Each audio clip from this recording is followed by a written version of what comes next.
Welcome back for another session of Back to the Bullpen with myself, Mike Stanton. We got a special guest with us. The Astros are rolling. They are on fire. We're going to talk about all the things going on in the clubhouse, where Mr. Chandler Rome sees them going before the All-Star break, and some other topics. Let's get going right now.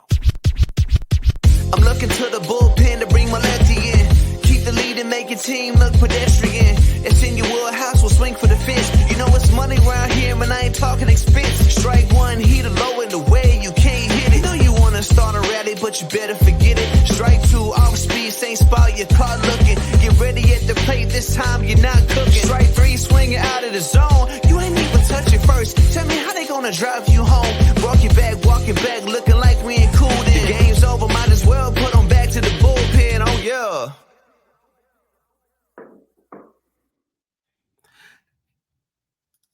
We thank y'all for tuning in to another session of Back to the Bullpen. I'm H. John Wellhouse. Look, you can find me at H. John Wellhouse on X, Instagram, and TikTok.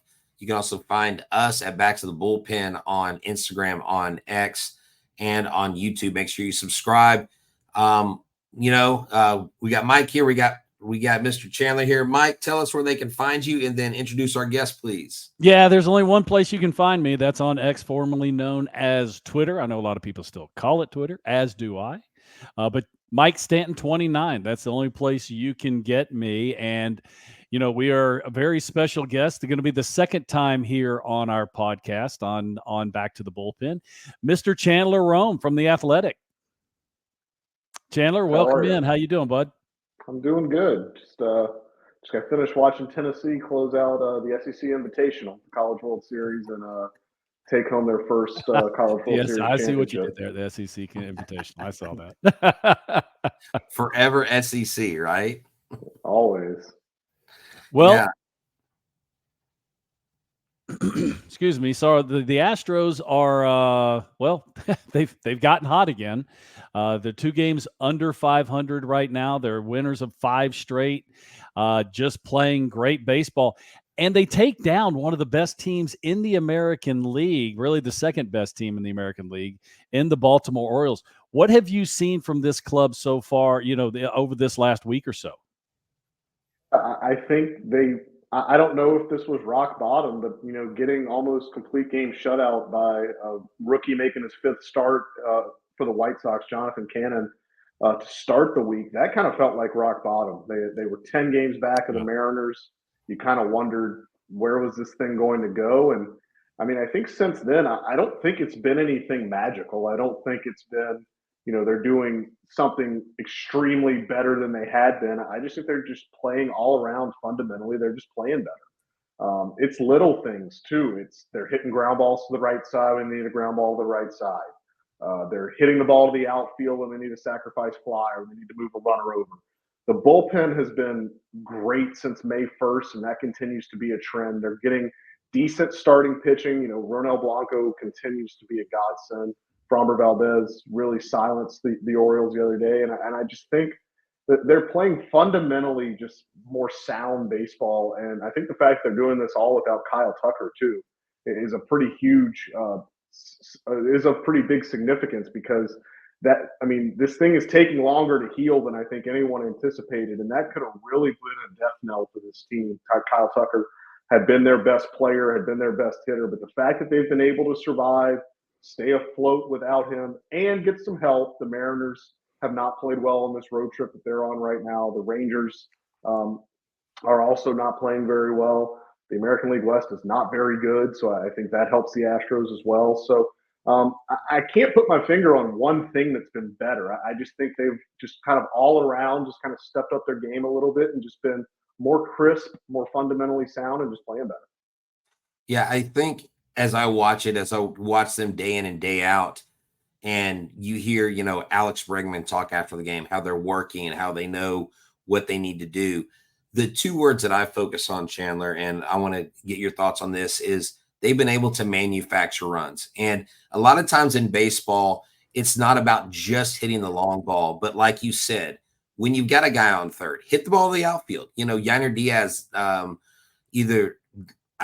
believe it was a 5-1 game or the game before where he hit 2 RBI, sacrifice flies, guy on third, he brings a guy home, small ball, moving a runner over when the ball gets past the pitcher. And those were things, and all those, I mean, we've lost a lot. This team's lost a lot of one-run games, and it's because in those moments, they just could not manufacture runs. And I think that has been key.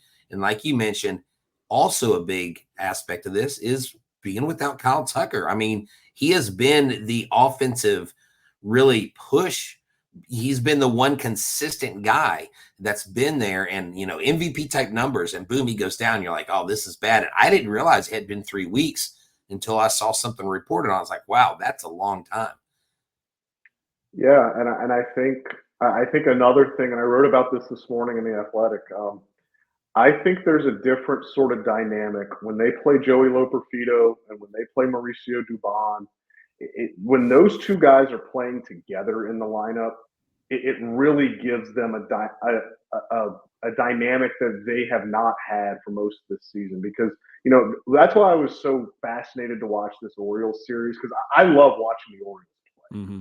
They're so athletic, they're so fast, they're quick, they're young. They, you know, watch Adley Rutschman's going first to third on anything that goes to the outfield. You see every guy in their order is, you know, interchangeable. Brandon Hyde can do so many things with his bench. And the Astros are almost the antithesis of that. They're not very athletic.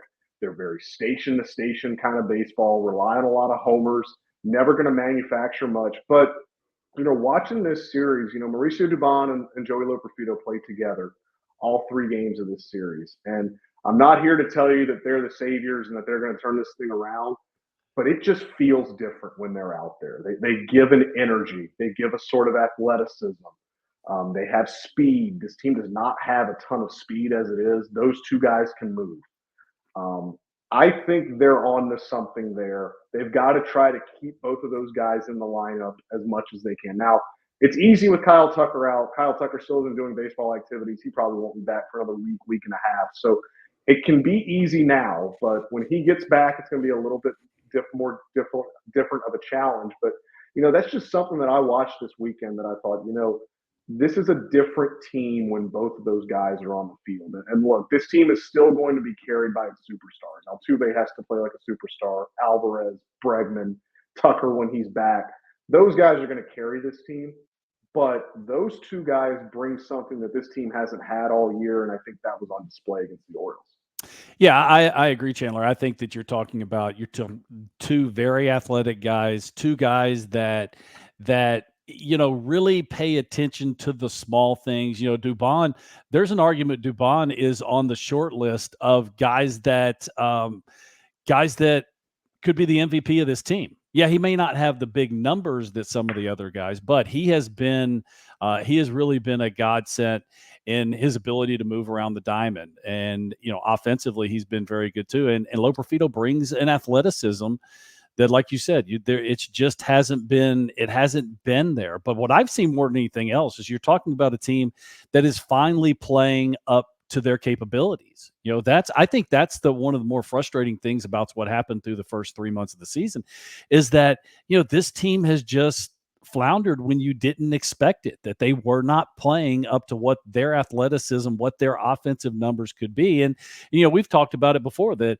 you know, this team offensively has been fine all season, except for runners in scoring position. And now you're starting to see them produce runs where they haven't. And what does that do? That takes pressure off the pitching staff. And the pitching staff, you know, has been in shambles. And it's really been crazy to see, you know, how good they've been with all the injuries that they've had. But, you know, what do you think about what's happened in this pitching staff? What do you think is the potential of, you know, who may come up, or how are they going to approach this going forward? I don't know. I don't know where they're at this point. I mean, they just pulled the most panic move of all panic moves, calling Jake Bloss up from Double-A. He had made 8 starts above A-ball, and the poor kid gets hurt in his debut. And, you know, talking around, it sounds like this was not something that happened in that inning. It sounds like his velocity. Look, every scout, every person in the organization I talked to that watched Jake Bloss said he was 94 to 96. And he got on the mound in his debut with all this adrenaline going, and he was 92, 94, touched 95 once, I believe, in the first inning. Yeah. And, just talking to a couple people, it sounds like his velo was down for a reason. It sounds like he had been battling some shoulder soreness off and on. Obviously, it had not affected him at Double-A. The velo was up, and he was being very successful, and obviously was dominating Double-A there. But it sounds like this is something that's been cropping up with him a little bit. It doesn't sound like it's serious. Just sounds like it's something he needs a couple days off and to not throw and then build back up. But I mean, it leaves them in a bind. They're going to need a fifth starter. Or Joe Espada said they want a fifth starter for the final game in New York. Could be AJ Bluebaugh, who was just named PCL Pitcher of the Week, I believe. Yeah. Could be Eric Lauer. And, Eric Lauer, it's an interesting case. He's a veteran. He's made 100 big league starts. I mean, this is not a guy that's going to be rattled if they call him up. He has an opt-out in his minor league contract on July 1st. That start against the Mets is on June 30th. But his contract also calls for him to be paid a prorated $1.5 million if they call him up to the major leagues.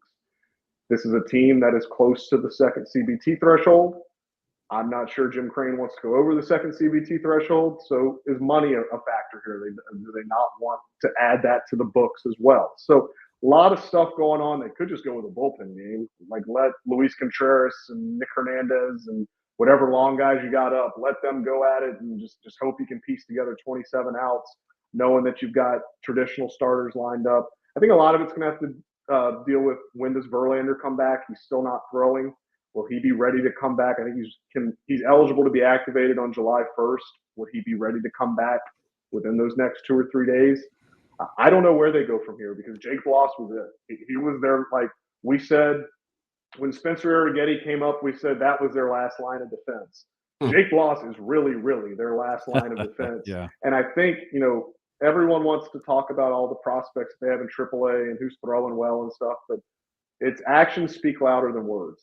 And the fact that they chose Jake Bloss to make that start against the best offense in the American League and against one of the best teams in the American League, the fact that they chose a kid with 8 starts above A-ball to make that start over everyone they have in AAA, that should demonstrate to you the faith or the lack thereof that the Astros have in those guys at AAA. The fact that Jake Bloss got called up over them. So it's a tough situation. It's a brutal situation to be in.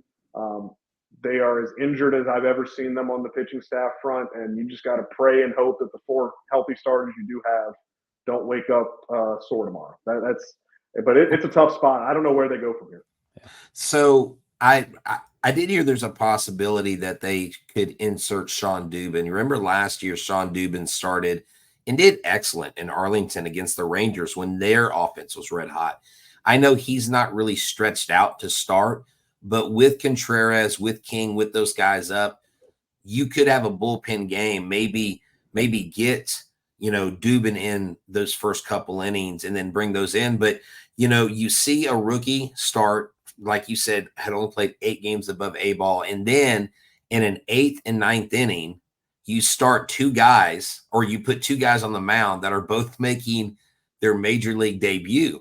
And I was at the game Friday, and I watched the 8th inning, and I saw what happened, and I was like, I'm just really glad it worked out. But have you seen a team go through this many injuries at one time like the Astros have? And I mean, is this the greatest need that they have going into when we get close to the trade deadline if they are going to be buyers? I mean, look, this is not the first time this has happened. The Rays last year had McClanahan got hurt, Jeffrey Springs got hurt.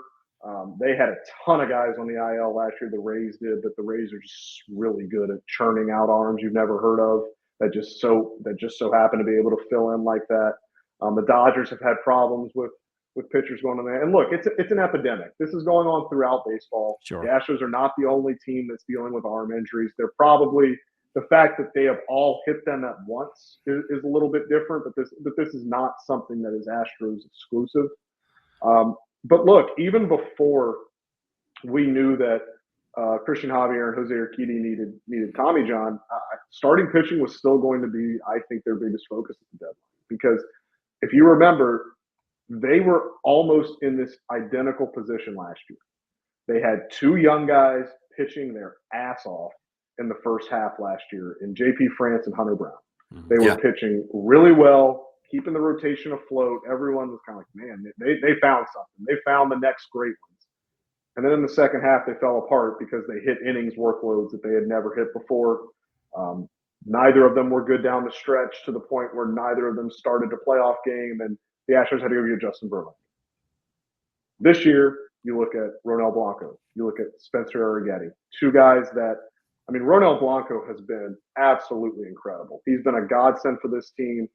He's still never thrown more than 125 innings in a professional season. This is a guy that wasn't even a starter as of 2 years ago.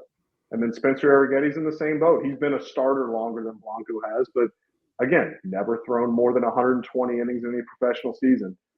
You ride those guys until you can't ride them anymore, and that's what they're going to keep doing. But they have to keep last year in mind. The fact that this was literally the exact same situation last year.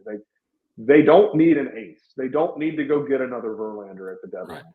They do need an established starter that every time you give him the ball, you know he's going to pitch you into the sixth inning.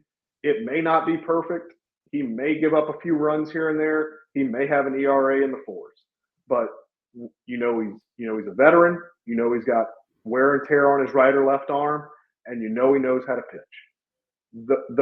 That just gives you more confidence. It gives you more insurance in the rotation. And I know everyone's going to talk about Luis Garcia and Lance McCullers coming back, and it's true. They are going to come back in the second half. But if you're expecting two guys 12 months off of major elbow surgery to go 7 scoreless every time out, or to even work that deep into games every time out, you're mistaken. Like, the Astros are going to have to be very careful with them, because with these recoveries, you're not fully all the way back until about 14 or 16 months post-op. So they're going to have to be careful with those two guys. Look, they'll be bodies. They'll be there. They'll be able to contribute. But I don't think it's going to be what people think it's going to be as far as volume and length and things like that. So they need the way I envision it, they need a number 2 or a number 3 starter. Just to plug in the middle behind Verlander and Fromber, in the middle of those guys, and just an experienced veteran arm, reliable, that can get you some innings down the stretch. You know, the problem that they have, excuse me, with both Lance McCullers Jr. and Luis Garcia, you're not exactly sure what you're even going to get. Right. You know, it takes, 12, to tell you the truth, Tommy John is actually a 15-month surgery. It's a 15-month injury. You know, and when I'm saying 15-month, I'm talking about 15 months before you're completely back healthy. Now, that may not even mean you're getting on a roll. So, you know, to think these guys are just going to step in and be the pitchers we've seen in the past, I think is naive. I just don't think that you really have you really don't know exactly what you're going to get from these guys. Now, you're right. They're going to be guys to go out there and start games, and that's going to help you. The other side of this, you say they need a number 2 or number 3. They need a veteran guy. They need someone that has, has been there, has done it before. What do they have to offer? I mean, I think this is going to be a very touchy situation, because you just talked about how, you know, the cupboard's bare in the minor leagues. There's really not a whole lot down there. And if you're going to bring in a bona fide starter, a guy especially a guy that's, you know, even been pitching mediocre, much less pitching well, you got to give something in return. It's also not the best situation across Major League Baseball, because you have so many teams that are still involved in races. There are going to be very few sellers, which means the price tag goes up. It turns into a seller's market. Orioles just ran someone out there named Albert Suarez to start the third game of the series against the Astros. Like, they need a starting pitcher, and the Astros and the Orioles can run circles around the Astros farm system as to what they have to offer. Yeah, Brian Wu left his start for the Mariners tonight with another injury. Their rotation's unbelievable. They may need another starter. Wow. And the Mariners have more prospects than the Astros have to offer. You look up and down. This is going to be a tough market for them to navigate. They gave away 2 very good prospects last year for Justin Verlander and Ryan Clifford and Drew Gilbert. You look at what they have to offer. Jacob Melton was talked about in those Verlander talks, and Dana Brown was insistent that he was not trading Jacob Melton. I'm sure that has not changed. Melton's been hurt a little bit this year, but he's still performing, was a non-roster invitee to big league camp. And you also have to think about the future too. Like, this team isn't giving Kyle Tucker $300 million in 2 years. Like, you're going to need outfielders to come up and supplement when he leaves. Do you want to trade Will Wagner, Zach DeZenzo, any of those guys when you have Alex Bregman probably leaving after this year? Like, it's a tough situation. Yeah. Bryce Matthews is playing his ass off in Double-A. You don't like, that's Dana Brown's first draft pick. Like, you think he's going to trade him? You think he's going to trade him for a rental starter at the deadline with this team that may be 500 and maybe has a remote chance to go to the ALCS? Like, I don't think so. So yeah, you're right, Mike. Like, they don't have a ton of like, and it's foolish to say they have nothing. Like, there are guys in the Astros farm system that other teams like. There are guys on the major league roster that other teams would take. But the Astros need, like, you can't just keep doing this. You can't keep doing this and expect to be self-sufficient and sustaining, especially when you have whiffed on free agents in the last 2 years to the point where you wonder, what's Jim Crane's thinking going to be in free agency? He's eating $58.5 million right now on Jose Abreu. Rafael Montero has been relegated to mop-up duty again for a second straight year. He's making $11.5 million. There's already so much dead money on his books that you wonder how he's going to navigate free agency, if he's going to be more amenable to going out and giving these big free agent deals. If he's not, you need people from your farm system to come up and help. So it's a tough situation. Like, I don't see them being set up to go make any major deals. Had someone tell me that they're targeting something like the 2021 trade deadline. They don't have enough to do that. At the 2021 trade deadline, remember, they remade their bullpen. They traded for Phil Maton. They traded for Kendall Graveman. They traded for Yimi Garcia. And remember who was in those trades.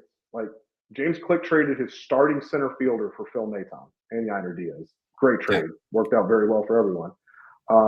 In that Kendall Graveman deal, they shipped a bad contract. They shipped Joe Smith's contract in there, and they took on a bad contract in Rafael Montero. Like, I don't know that this front office, and I don't know that the way that this is set up now, I don't know that they would make those kind of trades. But for this to happen, they may have to. Yeah, because it seems like a trade is going to you want the trade as the team to help you, right? Does the trade make us better? Well, if it's going to make you better, it's going to have to hurt too, because you are going to have to sacrifice something, I think. And one of the things I want to say, because I want to take a time out for our sponsors. What's not a difficult decision is going to Ram Shirts, because ramshirts.com has your official Back to the Bullpen t-shirt. You can get that. I mean, you can wear it. I mean, hey, I don't know if you're allowed to wear podcast t-shirts in the press box, but you can get a shirt to travel with Chandler when you're on the plane. If you're Chandler, he wants our fans to wear it to church.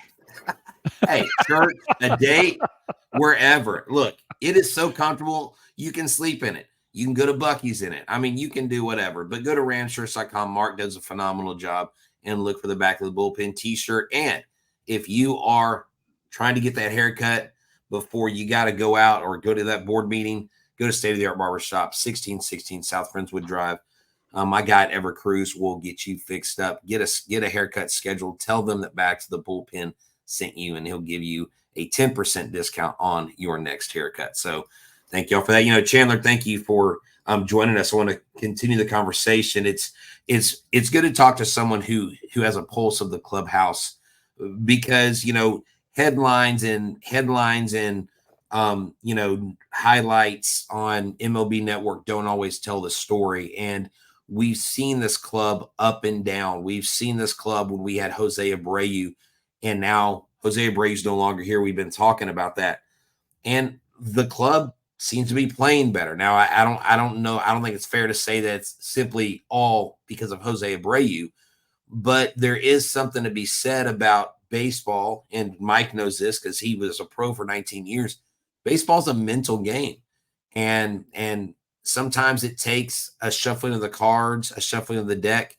How has this clubhouse been throughout the year? I know Abreu's gone.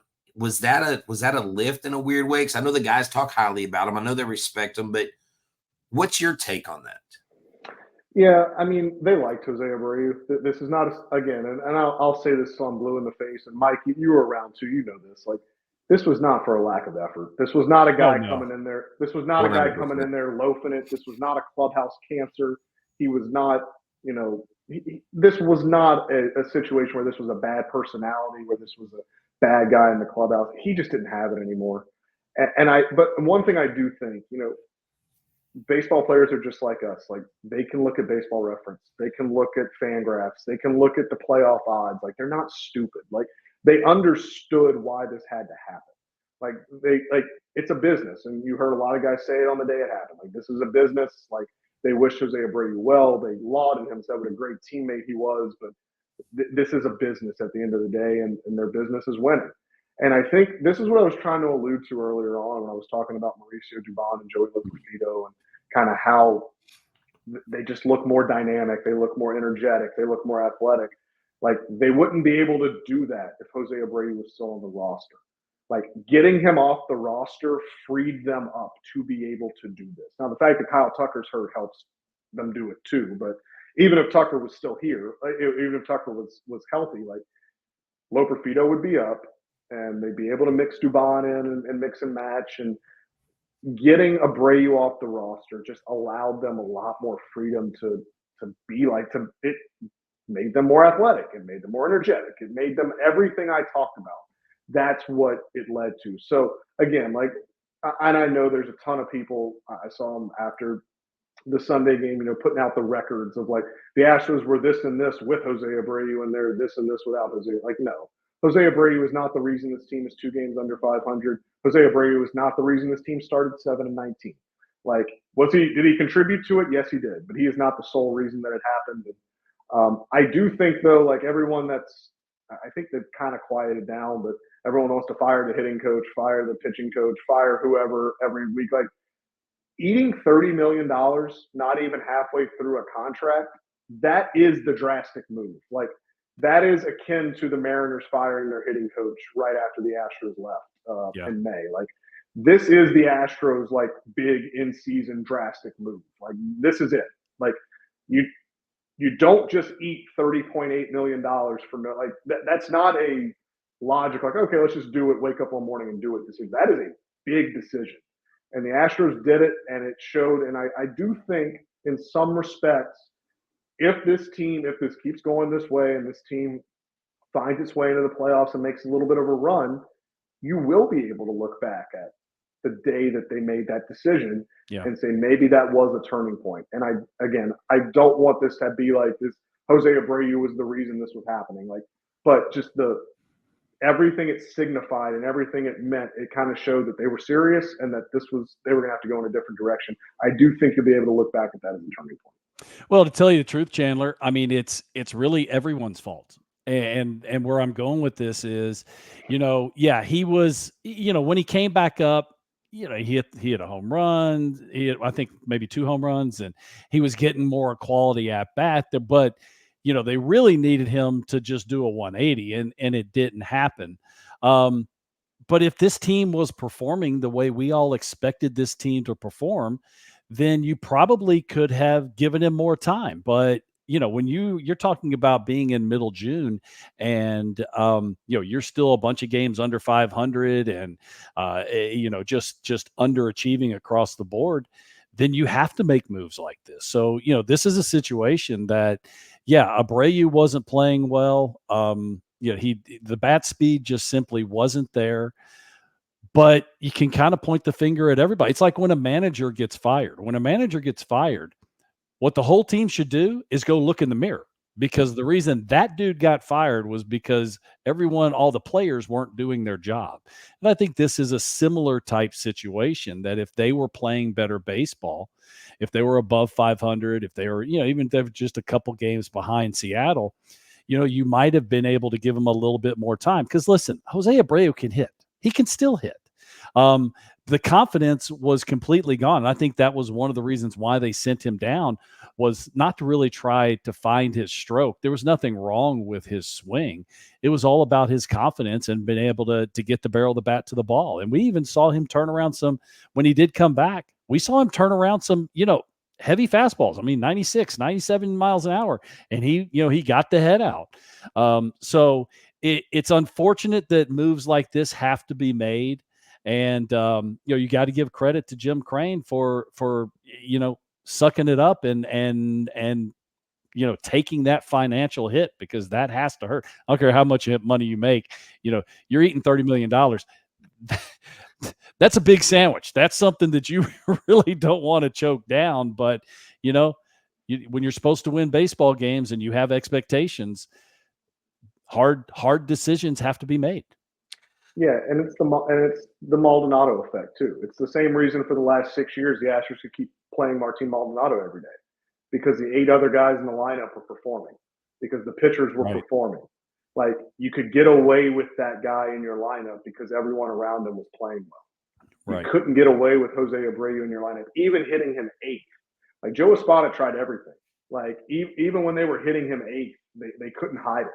Mm-hmm. And part of that was on Abreu not performing, and part of it was on the 7 guys in front of him not performing.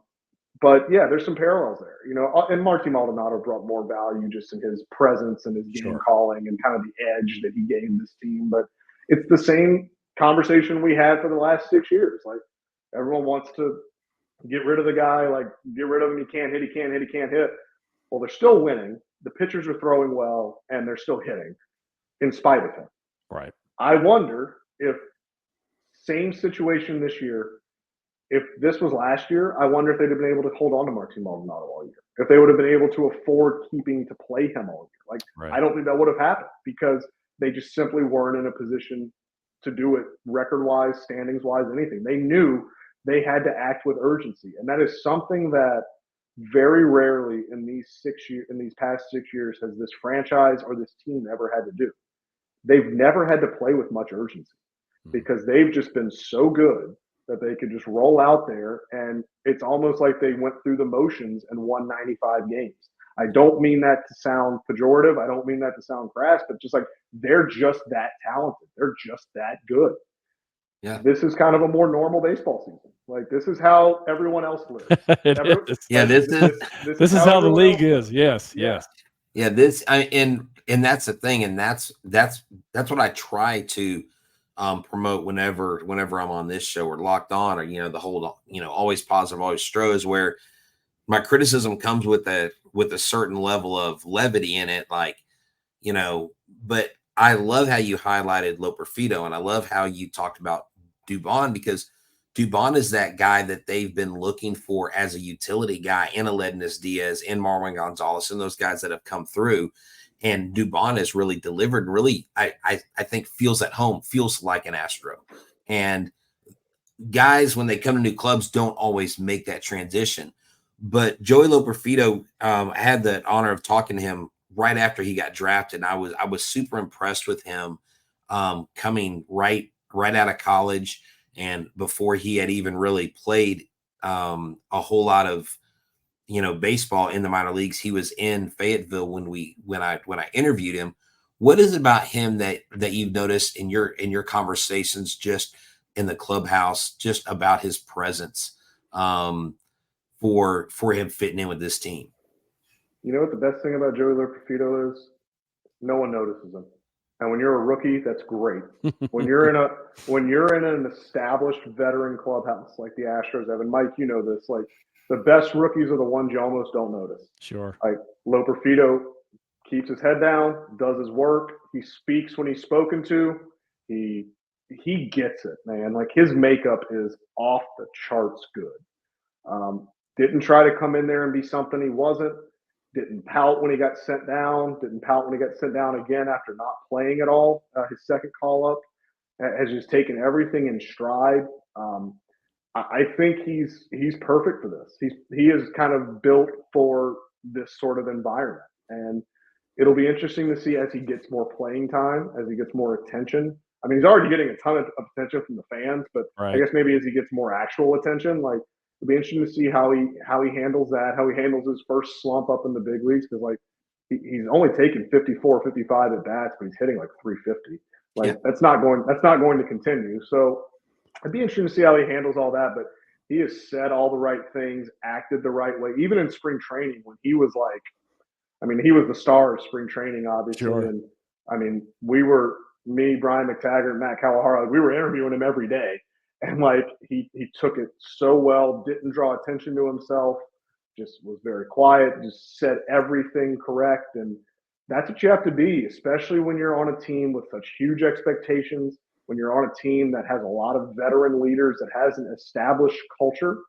If you can just fall in line with it, that's all you need to do. And I think that's the best thing about Joey Loperfido is that, you know he's there, his nameplate's there, and you see him in the clubhouse, but you don't really notice him. And that's, I think, the best thing you can say about Loperfido.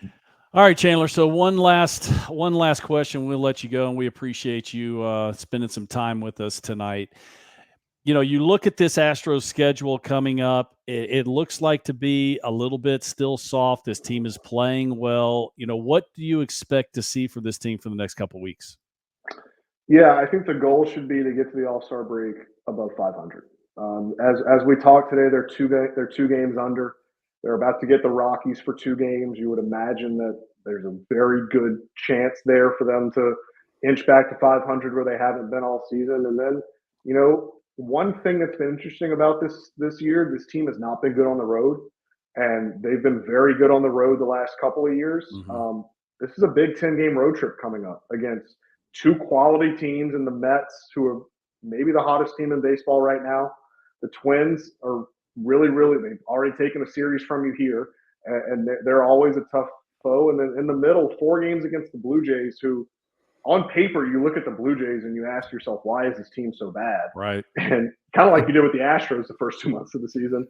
But if you can go to Toronto and, you know, get 3 or 4 there and somehow find a way to not get swept in either of those other 2 series, like, it's looking good to where if you can get to the All-Star break above 500, I think that solidifies you as a buyer at the deadline. And I think that should be the goal now, is like solidify yourself as a no doubt buyer at the deadline. Because I know Dana Brown has said there's no situation in which they sell. If they go on this 10-game road trip and go 1-9, then he's going to have to rethink that. Right. Put yourself in a position where you are no doubt buying at the deadline. Now, whether you buy or not is a whole nother topic, but right. You are no doubt buyers, and you can let your baseball operations staff and your front office look itself in the mirror and say, all right, we have a chance. We have a chance. We have a legitimate chance to make a run at this. Let's go add to this team and make it better. Because as of about a week ago, I probably would have told you that if you looked in the mirror with this team, you would have really had to ask some tough questions like, is this team worth adding? Is this team worth adding to? Like, 100%. Does this team have a legitimate shot at achieving any of its goals? Now, I'm not ready to say just because they beat the Orioles 3 times, I'm not ready to say that that's a slam dunk yes. But next 2 or 3 weeks, if they keep playing like this, you do kind of move over to that slam dunk yes. This is a team that is legit and can make a run at it.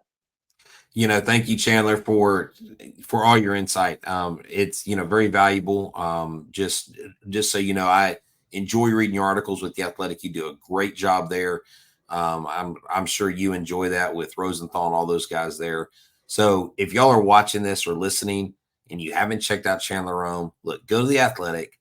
Look, buy the subscription. It is not that much. I mean, we have a sale going on now. That's right. There you go. $1.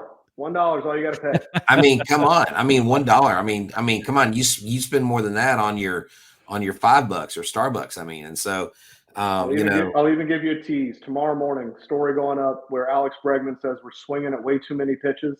We've got to stop swinging so much. We swing way too much. And I dive into Interesting. why Wow. the Astros are swinging more now, why they're chasing more than they ever have before, and what both hitting coaches, Alex Centrone and Troy Snicker, what they're trying to do to get this team to be a little bit more patient at the plate, maybe get better in those run scoring situations that they haven't been good at all season. Awesome. All right. There You you know, go. you heard it here first. And if you're watching after the morning, you better go to the Athletic and take care of that deal. So Chandler, thank you so much. Chandler, where can they find you on social media? Yeah, my name Chandler_Rome on Twitter, and Twitter's about all I got. I can't do much else. Twitter makes me mad enough. I can't get on any other social media platform. So yeah. I feel your pain. There. I feel your pain, Chandler. All right, man. Well, hey, thank you so much. Again, it was, from myself, from Mike Stanton, Chandler Rome, once again, we appreciate you gracing our presence. Thank you so much. And we look forward to reading that article and continue to keep up with the Astros with your wonderful insight. Y'all have a good one. And as we always say, go Stros. Adios. I'm looking to the bullpen to bring my lefty in. Keep the lead and make your team look pedestrian. It's in your wheelhouse, we'll swing for the fence. You know it's money around here, man, I ain't talking expense. Strike one, heat low in the way, you can't hit it. Know you wanna start a rally, but you better forget it. Strike two, off speed, same spot, your car looking. Get ready at the plate, this time you're not cooking. Strike three, swinging out of the zone. You ain't even touch it first. Tell me how they gonna drive you home. Walking back, looking like we ain't cool then. The game's over, might as well put 'em back to the bull.